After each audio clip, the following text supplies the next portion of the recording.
Channel को subscribe करें और साथ में बेल आइकन को जरूर दबाएं ताकि ऑडियो वीडियो आप तक जल्द पहुंचे।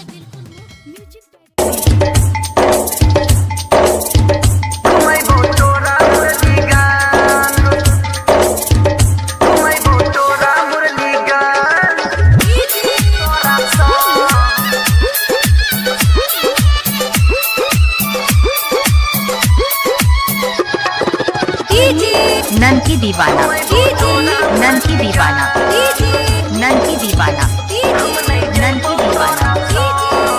खुशी रिकॉर्डिंग स्टूडियो बलुआहा। छौरी तू छी हमरा पसंद घुमैबो तोरा मुरलीगंज।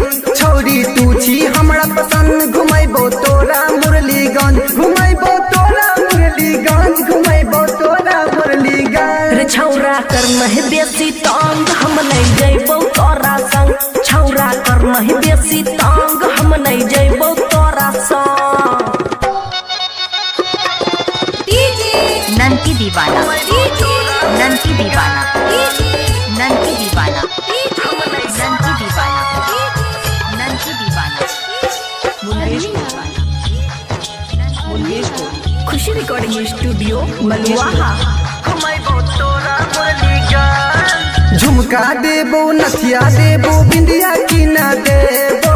गोरे गोरे हाथ में छौरी कंगना हम पिन्हेबो, कंगना हम पिन्हेबो। झुमका ने लेबो नथिया ने लेबो, लेबो ने चूड़ी कंगना। चाहे तू हमरा देबे रे छौरा कीन के केतनो महंगा। केतनो करबे हमरा तंग हम नहीं जइबो तोरा संग। छौरी तू छी हमरा पसंद घुमैबो तोरा मुरलीगंज। छौरी तू छी हमरा पसंद तोरा घुमैबो मुरलीगंज। रोसल किया छी चल ना। ननकी दीवाना, खुशी ननकी रिकॉर्डिंग दीवाना, स्टूडियो बलुआहा। ननकी दीवाना, ननकी दीवाना, ननकी दीवाना,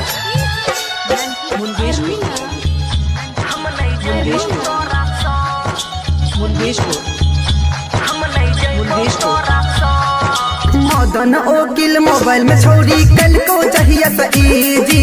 बोल गे छौरी के करा से तू रहे छी सब दिन बीजी, रहे छी सब दिन बीजी। सुन रे छौरा हम राइटर कार्तिक के छिनी जी।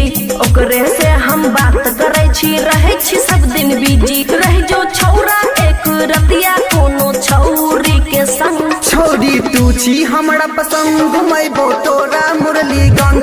छौरी तू छी हमरा पसंद